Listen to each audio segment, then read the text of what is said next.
This is not reality. This is the real deal.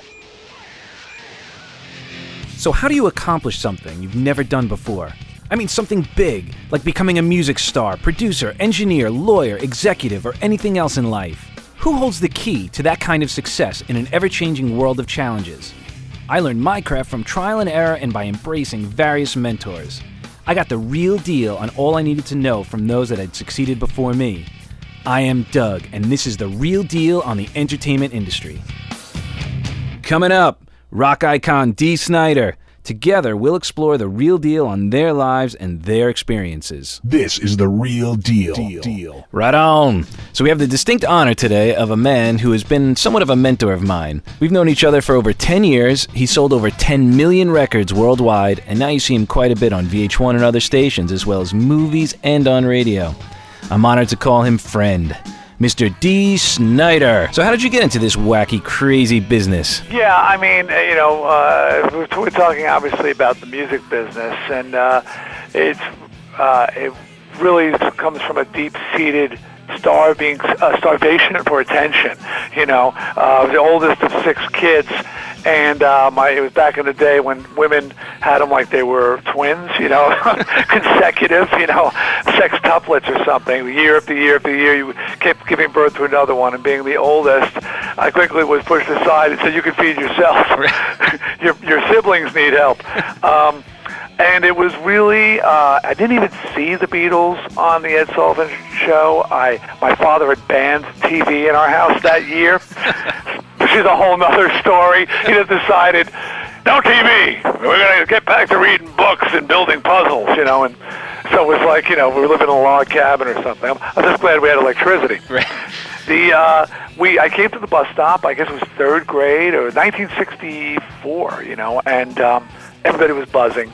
And I said, "What's going on?" They said, "Oh, did you see the Beatles last night on the Ed Sullivan Show?" And I said, "What's a Beatle?" And they said, "It's a rock band." And he said, everybody was screaming. And the minute I heard the phrase, everybody was screaming, and I remember clear as a bell saying, "Well, that's what I'm going to be." And I didn't even know what it was. And he said, "What?" I said, "I'm going to be a Beatle." And then I found out quickly that you couldn't be a Beatle. You could be, you had in a rock band. But my sole motivation for becoming a rock star was the idea that I got all this attention and everybody was focused on you. And so it's all based on my psychoses. And thanks, Mom and Dad. Yeah. Well, you're feeling much better now. Yeah, exactly. One of my favorite things, Doug, is my father often likes to take credit for my success, saying that if it wasn't so hard on me, that I wouldn't be who I am today, and I wouldn't have been driven to succeed. I said, "How do you know I wouldn't be happier as a well-adjusted accountant?" You're right. Rather than a damaged rock star. But like I said, I feel better now. Well, what type of advice would you have for people starting out now? Any sort of paths that you would recommend that someone takes? I don't want to poo-poo going to school.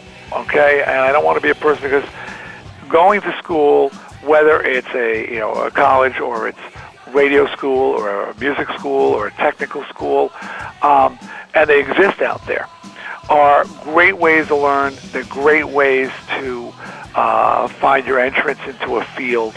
And if you don't know how else to do it, it's a doorway, and it will lead you down that path where you want to go. The other school of thought is the school of hard knocks, and that is to just get out there and do it. Instead of going to college, to school for 4 years to learn screenplay writing, just start writing screenplays. And in 4 years, you'll have, if you're resourceful and you've dug around and you've found some screenplays, you've read some books, you'll have written 4, 5, 6, 8 screenplays in that same 4 years, and that people who are in school writing screenplays. And meantime, you've already been, maybe you've got an agent, or you've been to some, you've shown your stuff to some people, and you've gotten some real life experience. But for some people, they are not that resourceful, and it's not to say that it's useless, any of these things. The same goes for like broadcasting school. There are many people who go to broadcasting school, and others who just get an internship at a radio station and figure it out as they go. So there's 2 ways to go there, but people should not be afraid to just dive into the thick of things and put your shoulder to the grindstone. I mean, and actually work. I mean, you and I worked in a recording studio where two engineers, and it was before you got there, one arrived as a guy off the street saying, "Hey, I want to be a recording engineer." And the other guy came out of a school where he trained to be a recording engineer. And they both started as interns, and they both worked their way up the ranks, and they both today are successful engineers. I'm talking about Tom and Dan. Right. Just so you know what I'm talking about. Yeah. Both took very different paths to get where they're going, and they're both very good at what they do. Yeah. And for Dan, the listeners don't know who they are, but I'm just saying, for Dan, the right path for him, for the type of guy he was, for his personality, was to go to school. And that's what he needed, and it worked for him, for his path. And he's excellent at what he does. Tom is a looser kind of guy, a seat of his pants kind of guy, and he just came in and said, "Hey, I want to do this," and figured it out as he went along. No, that's how I did it. And that's how you did it, and it worked the same for him as well. So, neither is wrong. You have to just figure out which one is more right for you. Now, have you found that through your years of experience that you've been able to let go a bit more, let the universe sort of allow opportunity to come your way, or do you find that forcing your way through things has been more effective? And have any people like Tony Robbins or any of those disciplines, I know we've spoken about him, helped you in these situations? Any ways that has been helpful for you? Well, the first half I was a forcer. The second half I've been, I've welcomed opportunities. I don't think I truly lack in my early younger years spontaneity. I always had to be more than ready, and I think it made the process a longer one for me. Unwillingness to be flexible and unwillingness. I'm not saying to compromise what you believe in, but just to see some opportunities, and I was very thought out, I was very methodical, and I saw that as a shortcoming, and as a matter of fact, when I did Tony, one of my key things was to become more spontaneous, in my daily life, whether it's with my children or in my business life, and not be afraid to just grab any opportunity, and learn to say yes, and then figure it out later. You know what I mean? There's nothing wrong with that. So so that's one of the big things for me is just I learned how to say, yes, I'll do that. I'll try that. Let's go. And have you found that to be rewarding? Incredibly rewarding. Incredibly, it's like a weight off your shoulder, and you come to realize that you're capable of doing a lot. You have to trust your abilities. You know what I mean? And believe in your abilities. Can you share any examples of how you've been able to apply this thought process? I mean, just yesterday I worked with VH1 Classic. I do special programming with them. I'm signed, and I walked into a situation yesterday, and I looked at, and first of all, during the day, my wife goes, "So you're thinking what you're going to do when you get there?" I go, "Not really. I don't really stress that anymore." I got there, I walked in, and it was a cluster F. And I said, "Okay, fix it. You're here now. Either run out and jump in front of a moving car, or you make this work." And I've just learned to make it work. I don't know if 30 years ago I would have been able to do the same thing. Now, mind you, I was way younger, but also I just were very locked into regimentation. Things had to be a certain way. It had to be right, or I couldn't do it. What were some of the most valuable lessons you've learned through your illustrious career, and from whom? What would be the most important things you'd like to share with us? My parents tried to teach me many lessons, and there's certain ones that they did, things they did that I saw and I emulated. Those were the best lessons I learned from them, with their actions, not their words. There were other things they tried to beat me over the head with to get me to think about. And my biggest ones have been economic. I've always been really bad with money. I'm a creative, and I just don't really think about those things or plan those things, and plan for those things. And so as time's gone on, especially as I get older, and now start thoughts of retirement and what have you, I realize I've made some major mistakes in the past economically, and I look to change that.